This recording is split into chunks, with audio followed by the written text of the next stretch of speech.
Pada tanggal 12 April tahun 1981, di pagi hari seorang gadis kecil pulang ke rumahnya setelah menginap di rumah tetangganya.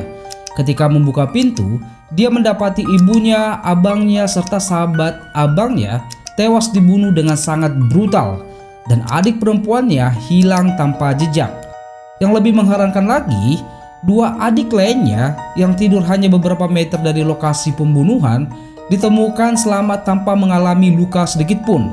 Di TKP, polisi menemukan banyak petunjuk. Mereka juga memiliki banyak saksi. Bahkan ada dua orang yang dicurigai tersangka utama. Seharusnya kasus ini dapat terpecahkan. Namun, lebih dari 40 tahun kemudian, tidak ada satupun orang yang ditangkap atas pembantaian itu. Lalu, apa yang sebenarnya terjadi? Apakah pelakunya bersekongkol dengan polisi atau justru polisinya yang sengaja tidak serius mengungkap kasus ini sejak awal? Inilah misteri pembantaian Cabin 28, salah satu kasus kriminal paling kontroversial di Amerika Serikat.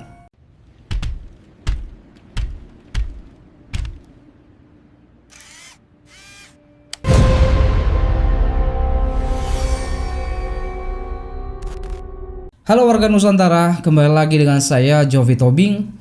Terima kasih sudah mengklik video ini ya, dan semoga kalian menontonnya sampai selesai agar setiap detail dari kasus ini dapat dipahami secara utuh. Sebelum kita mulai, jangan lupa ya dukung channel ini dengan cara menekan tombol subscribe dan share. Dukungan kalian sangat berarti bagi saya supaya saya terus menghadirkan kisah-kisah misteri lainnya 1 hingga 2 video setiap minggunya. So, tanpa berlama-lama lagi, mari kita mulai kisahnya. Jauh sebelum nama Cabin 28 dikenal sebagai lokasi pembunuhan, tempat itu hanyalah rumah bagi seorang ibu yang sedang berjuang membangun keluarganya. Namanya adalah Glenna Susan Sharp yang lahir pada tahun 1945 di Amerika Serikat. Susan menikah dengan James Sharp dan dikaruniai 5 orang anak, yaitu John, Sheila, Tina, Rick, dan Greg, dan tinggal di Connecticut, Amerika Serikat. Seperti keluarga pada umumnya, mereka sempat menjalani kehidupan yang normal. Namun seiring berjalannya waktu, hubungan Susan dan suaminya semakin memburuk. James dilaporkan sering melakukan KDRT kepada Susan, sehingga keduanya bercerai di tahun 1979. Dari perceraian itu, Susan memperoleh hak asuh atas kelima anaknya dan harus memikul seluruh beban keluarganya seorang diri. Sebagai seorang janda, dia harus memenuhi biaya hidup, tempat tinggal, makanan, hingga masa depan kelima anaknya. Sementara pekerjaannya hanya sebagai pekerja serabutan. Karena kondisi ekonomi yang terbatas, Susan dan kelima anaknya akhirnya meninggalkan Connecticut dan pindah ke Quincy, sebuah kota kecil di Plumas County, California. Di sana, mereka tinggal sementara di rumah trailer sederhana yang ruangannya sempit dan jauh dari kata nyaman. Tinggal di Quincy, Susan lalu mengikuti pelatihan kerja di Feather River College untuk menambah keterampilannya agar bisa mendapat pekerjaan yang lebih layak. Usaha itu pun perlahan membuahkan hasil. Kondisi ekonomi Susan mulai membaik sehingga dia mampu menyewa sebuah rumah yang lebih luas dari trailer yang mereka tempati. Rumah itu adalah Cabin nomor 28 yang berlokasi di kawasan wisata bernama Keddie Resort. Selain jauh lebih luas dari trailer yang sebelumnya mereka tempati, harga sewanya juga cukup terjangkau bagi Susan. Setelah mereka pindah ke rumah Cabin 28, anak-anak Susan mulai akrab dengan anak-anak tetangga. Dan para tetangga saling berkunjung satu sama lain tanpa perlu membuat janji. Namun kebahagiaan itu tidak bertahan lama. Selama berbulan-bulan tinggal di Cabin 28, rumah itu berubah menjadi tragedi kriminal paling mengerikan bagi keluarga Susan. Keddie bukanlah sebuah kota besar.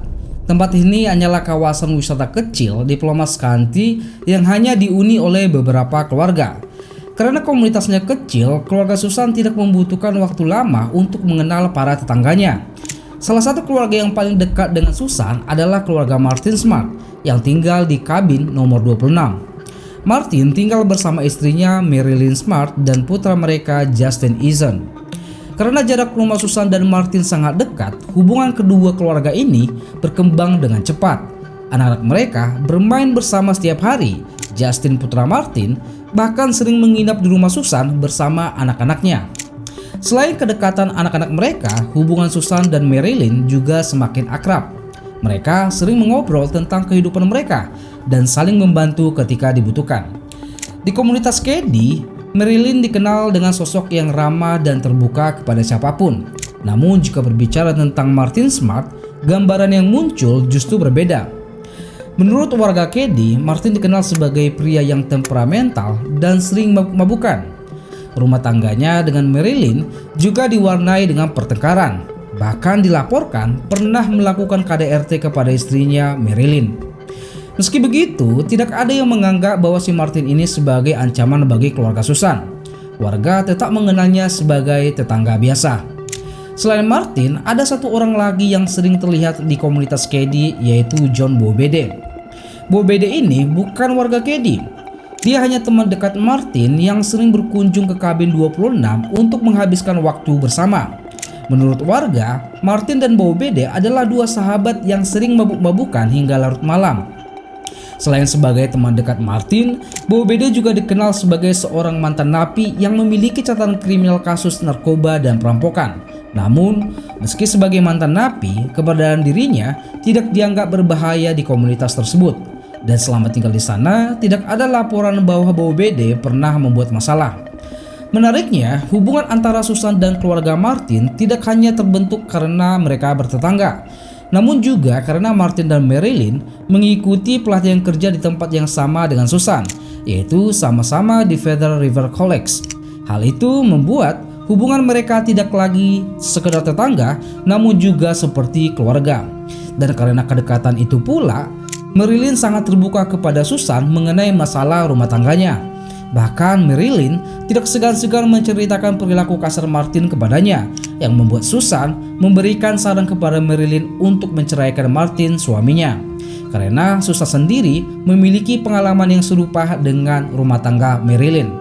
Namun informasi ini tidak pernah benar-benar bisa dipastikan sebagai penyebab konflik di antara mereka. Yang jelas, sebelum awal tahun 1981, tidak ada ancaman apapun terhadap keluarga Susan.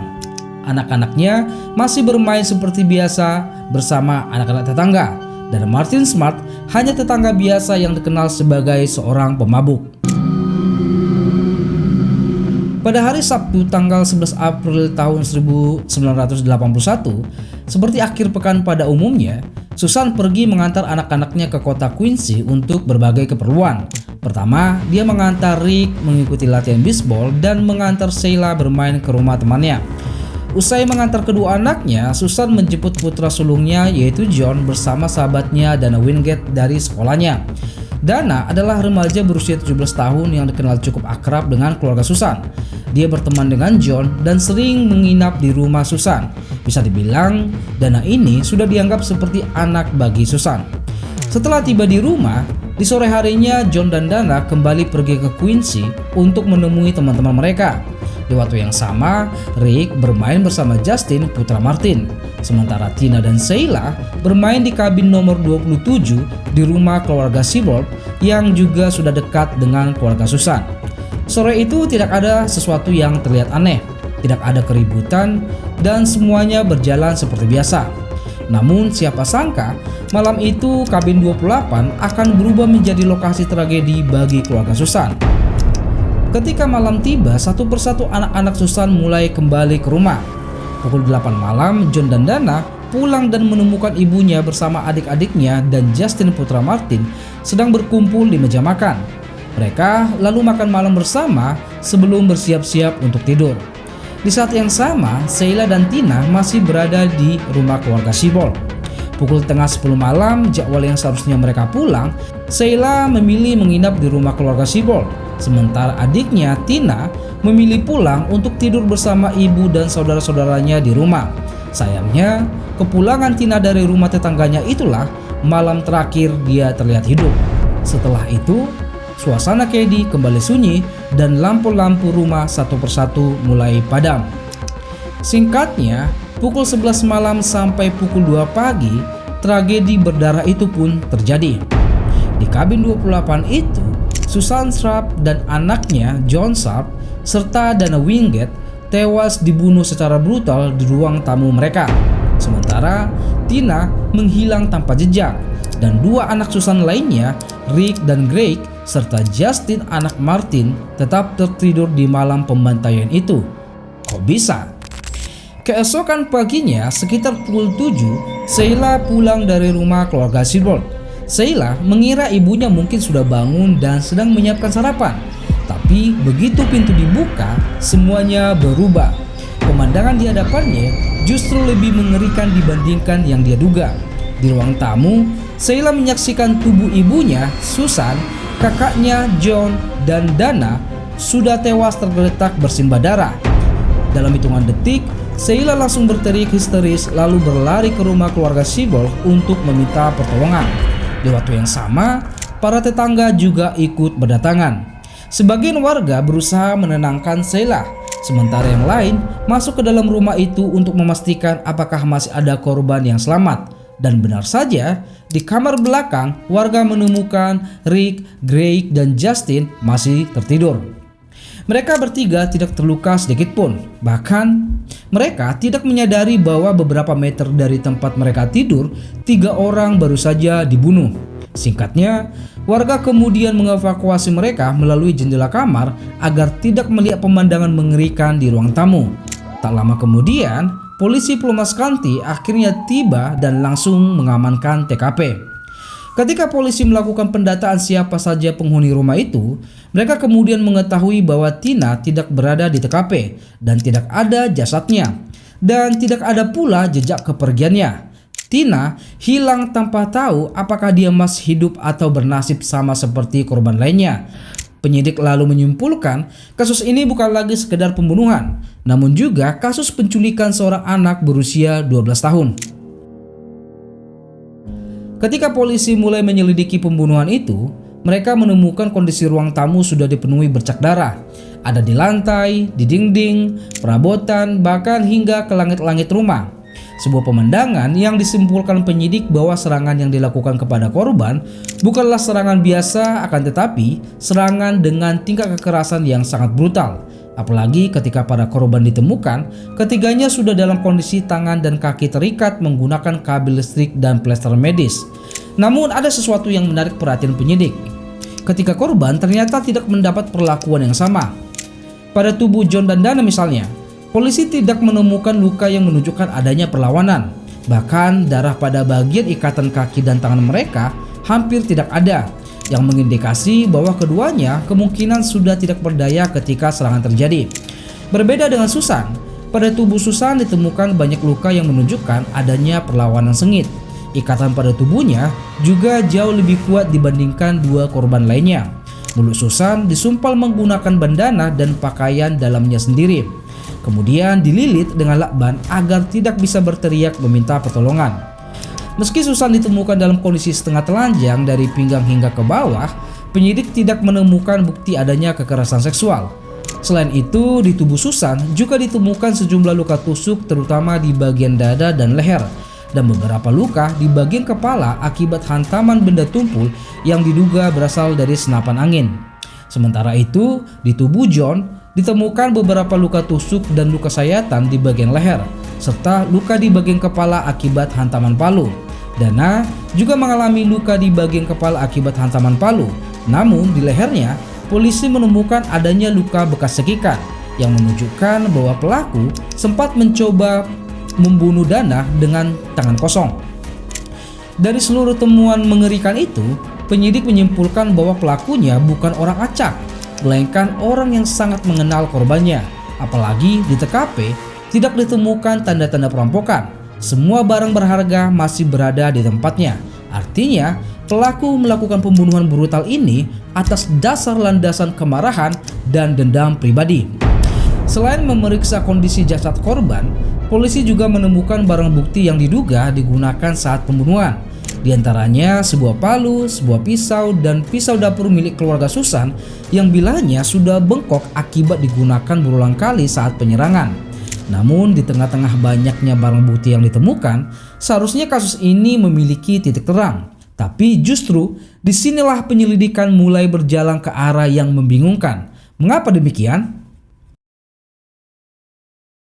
Jadi, sejak hari pertama penyelidikan, polisi melakukan beberapa keputusan yang menjadi bahan perdebatan hingga bertahun-tahun kemudian. Salah satu masalah pertama terjadi di lokasi kejadian. Ketika polisi tiba di kabin 28, area rumah tidak langsung diamankan dengan ketat. Akibatnya, beberapa warga masih bebas keluar masuk ke dalam rumah sehingga semua lokasi pembunuhan menjadi terkontaminasi. Jejak kaki, sidik jari, maupun bukti lain yang ditinggalkan pelaku menjadi sulit dibedakan dengan jejak warga yang berdatangan. Tapi masalahnya tidak berhenti di sana. Sejak polisi mengetahui bahwa Tina telah hilang, polisi tidak langsung memprioritaskan pencarian terhadap Tina. Sebagian besar perhatian justru diarahkan pada pemeriksaan TKP dan wawancara dengan saksi-saksi di sekitar lokasi. Padahal dalam kasus penculikan, waktu sangat penting. Semakin lama korban tidak ditemukan, semakin kecil kemungkinan untuk menemukan petunjuk yang masih segar. Dari kesempatan itu, menurut banyak pihak, justru terlewatkan. Di tengah penyelidikan dan pemeriksaan banyak saksi, satu nama mulai muncul, yaitu Martin Smart. Warga mencurigai Martin Smart karena Martin dikabarkan tidak menyukai John Sharp, putra sulung Susan. Alasannya karena John adalah anak yang cukup nakal di komunitas tersebut. Apalagi saksi menyebutkan bahwa dari semua warga di komunitas tersebut, hanya keluarga Martin Smart yang paling dekat dengan keluarga Susan. Kecurigaan terhadap Martin kemudian semakin berkembang setelah muncul informasi bahwa Susan pernah menyarankan Marilyn untuk menceraikannya, yang menurut warga memicu Martin memiliki dendam pribadi kepada Susan. Apalagi pada saat itu Martin dan Marilyn sedang menjalani proses perceraian meski mereka masih tinggal bersama. Meski keterangan saksi ini penting, namun polisi tidak ingin menggunakan informasi tersebut sebagai alasan menangkap Martin. Hingga keterangan istrinya sendirilah yang membuat Martin terpaksa diperiksa. Lalu keterangan apa yang diberikan Marilyn? Saat polisi meminta keterangan Marilyn, dia percaya bahwa suaminya terlibat dalam pembunuhan tersebut. Dia menjelaskan pada malam sebelum pembunuhan itu, dirinya, Martin, dan Bo Bede sedang berada di sebuah bar. Sekitar pukul 11 malam, mereka kemudian pulang ke rumah. Tiba di rumah, Martin dan Bo Bede tidak langsung tidur. Mereka berdua justru kembali keluar dari rumah, lalu pulang sekitar pukul 2 dini hari. Artinya ada rentang waktu 3 jam mereka tidak kelihatan dan sangat menarik perhatian penyidik. Karena berdasarkan hasil penyelidikan, pembunuhan justru diperkirakan terjadi antara pukul 11 malam hingga 2 pagi. Tapi kesaksian Marilyn tidak berhenti di sana. Marilyn juga menambahkan bahwa Bo Bede pernah mencoba mendekati Susan, namun Susan menolaknya. Menurut Marilyn, penolakan itu mungkin menjadi penyebab si Bo Bede menyimpan dendam kepada Susan. Meski kesaksian Marilyn tidak dapat dibuktikan sebagai fakta, namun penyidik tetap memanggil Martin dan Bo Bede untuk diinterogasi. Pada tahap inilah keputusan-keputusan kontroversial dalam kasus ini terjadi. Alih-alih menginterogasi dua terduga pelaku secara terpisah, polisi justru memeriksa Martin dan Bo Bede secara bersamaan, sehingga keduanya saling mencocokkan kesaksian mereka masing-masing selama interogasi itu berlangsung. Banyak penyidik berpengalaman menilai bahwa penanganan itu sangat cacat, karena dua orang yang sedang dicurigai bisa menyesuaikan cerita mereka setelah mendengar keterangan satu sama lain, sehingga sulit menemukan ketidaksesuaian dalam keterangan mereka. Selama pemeriksaan, Bo Bede mengaku pernah bekerja sebagai petugas keamanan dan mengatakan bahwa dirinya tidak mungkin terlibat dalam kejahatan seperti ini. Padahal riwayat hidupnya justru menunjukkan hal sebaliknya. Bo Bede adalah mantan napi dan memiliki catatan kriminal kasus perampokan dan narkoba. Menurut berbagai ahli, kesaksian itu seharusnya menjadi alasan bagi penyidik untuk menggali keterangannya lebih jauh. Karena secara logika, bagaimana mungkin seorang mantan narapidana menjadi bagian dari petugas keamanan? Sayangnya, hal tersebut tidak dilakukan secara maksimal. Meski kesaksian Bo Bede cukup mencurigakan, kesaksian Martin justru tak kalah mengherankan. Alih-alih hanya menjawab pertanyaan penyidik, Martin justru memberikan informasi yang secara tidak langsung mengarah pada ciri-ciri pelaku. Pertama, Martin mengaku bahwa sebuah palu miliknya telah hilang sebelum pembunuhan itu terjadi. Yang menarik, Salah satu barang bukti yang ditemukan di TKP adalah sebuah palu yang diduga digunakan dalam penyerangan. Kedua, Martin juga mengaku bahwa antara pukul 11 malam hingga 2 pagi dirinya tidak berada di rumah. Padahal waktu penyerangan diperkirakan terjadi pada rentang waktu yang sama. Dua informasi ini seharusnya menjadi petunjuk penting bagi penyidik. Namun, bukannya ditahan atau diperiksa lebih lanjut, Martin dan Bowo Bede justru dibebaskan. Tidak ada pemeriksaan lanjutan, tidak ada pengawasan khusus terhadap keduanya. Bahkan hanya beberapa hari setelah tragedi itu, mereka diizinkan meninggalkan California. Alhasil, Bowo Bede kemudian pulang ke Illinois, sementara Martin pindah ke Oregon setelah resmi bercerai dengan Marilyn. Setelah itu, keduanya tidak pernah lagi dipanggil untuk diperiksa terkait kasus ini. Dan keputusan inilah yang kemudian memunculkan berbagai spekulasi. Salah satunya berkaitan dengan John Bowo Bede. Bowo Bede memiliki hubungan dengan dunia kriminal dan bahkan disebut-sebut sebagai informan bagi penegak hukum. Karena itulah muncul dugaan bahwa polisi sengaja tidak menyentuh Bowo Bede. Spekulasi lain muncul dari hubungan Martin dengan kepala serif Lomas County saat itu, Doug Thomas. Keduanya dikabarkan memiliki hubungan yang cukup atau sangat dekat, sehingga memunculkan dugaan bahwa pemeriksaan kepada Martin tidak dilakukan secara maksimal. Pada akhirnya, baik Martin maupun Bowo Bede tetap bebas, dan keduanya tidak pernah lagi disebut-sebut dalam kasus ini. Bagi keluarga korban, keputusan membiarkan dua terduga pelaku pergi begitu saja selama proses penyelidikan tentu menjadi pukulan yang sangat berat. Karena sejak saat itu harapan untuk mengungkap siapa sebenarnya yang bertanggung jawab atas pembunuhan tersebut perlahan mulai memudar. 3 tahun sejak pembantaian ini menggemparkan publik, penyelidikan tetap saja tidak menunjukkan perkembangan yang berarti. Tina Saab masih belum ditemukan, sementara keluarganya masih menunggu dalam ketidakpastian. Mereka tidak tahu apakah Tina masih hidup atau justru mengalami nasib yang sama seperti ibu dan kakaknya. Bahkan polisi Lomas County sempat mengakui bahwa mereka pesimis kalau Tina masih hidup. Sampai akhirnya pertanyaan itu terjawab di tanggal 22 April tahun 1984. Pada hari Minggu, seorang pria sedang mencari barang-barang bekas di kawasan hutan Feather Falls, sekitar 100 km dari Katy. Tanpa sengaja, dia menemukan tulang belulang manusia dan langsung melaporkannya kepada polisi. Polisi kemudian mendatangi lokasi dan melakukan pencarian lebih lanjut. Di sekitar tempat penemuan itu, polisi kembali menemukan beberapa tulang lainnya, serta menemukan selimut anak-anak, sebuah jaket dan celana jeans yang diduga berkaitan dengan korban. Awalnya polisi mengira tulang belulang itu berasal dari kasus lain yang tidak ada hubungannya dengan pembunuhan di kabin 28. Namun ketika temuan itu diberitakan, sesuatu yang aneh terjadi. Sebuah telepon anonim masuk ke kantor serif Lomas County. Penelepon itu mengatakan bahwa tengkorak yang mereka temukan itu adalah milik Tina. Masalahnya, bagaimana orang itu bisa tahu? Padahal identitas tulang belulang yang mereka temukan bahkan belum dipastikan secara resmi. Dan benar saja, setelah pemeriksaan forensik dilakukan, tulang belulang tersebut ternyata memang milik Tina, yang diperkirakan telah meninggal pada malam yang sama ketika ibu dan kakaknya dibunuh. Dengan ditemukannya Tina, setidaknya memberikan jawaban bagi keluarganya bahwa gadis kecil itu telah pergi selamanya. Tapi penemuan itu justru membuka pertanyaan baru. Siapa orang yang menelepon polisi? Bagaimana dia bisa mengetahui bahwa tengkorak tersebut adalah milik Tina? Dan dari mana dia mendapat informasi itu? Sampai hari ini, identitas penelepon anonim tersebut tidak pernah berhasil diketahui.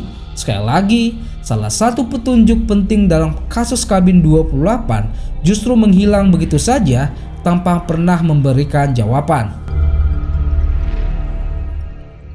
Meski jasad Tina sudah ditemukan, misteri pembunuhan di kabin 28 masih belum terpecahkan hingga lebih dari 30 tahun. Kasus ini bahkan perlahan mulai terlupakan.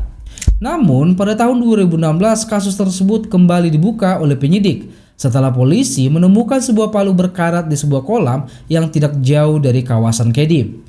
Palu itu kemudian diamankan dan diperiksa lebih lanjut. Di saat yang sama, sejumlah bukti lain yang sejak awal tidak pernah ditindaklanjuti secara serius kembali bermunculan. Dan yang membuat kasus ini kembali menarik perhatian, hampir semua petunjuk tersebut justru kembali mengarah pada satu nama, yaitu Martin Smart. Bukan hanya karena Martin pernah mengaku kehilangan sebuah palu beberapa hari sebelum pembunuhan terjadi, tetapi karena polisi menemukan sepucuk surat yang ditulis Martin kepada mantan istrinya Marilyn beberapa tahun setelah mereka bercerai. Surat itu berisi kalimat, "Aku telah membayar harga untukmu dengan nyawa 4 orang." Kalimat itu memang bukan pengakuan langsung bahwa Martin terlibat atas pembunuhan, namun isinya terlalu mencurigakan untuk diabaikan. Bahkan Greg Hagwood, penyidik yang pernah memimpin penanganan kasus ini, mengatakan bahwa surat tersebut merupakan salah satu petunjuk penting yang seharusnya diperiksa secara serius sejak awal penyelidikan. Menariknya, surat itu bukan satu-satunya informasi yang kembali mencuat. Seorang psikolog yang pernah menangani Martin di sebuah rumah sakit veteran juga mengaku bahwa Martin pernah mengatakan kepadanya bahwa dirinya telah membunuh Susan dan Tina Sharp saat menjalani sesi konseling. Menurut psikolog tersebut, Martin mengira percakapan mereka bersifat rahasia, sehingga dia bebas berbicara dan menceritakan banyak hal tentang kehidupannya. Psikolog itu bahkan mengaku telah menyampaikan informasi tersebut kepada polisi ketika penyelidikan kasus masih berlangsung.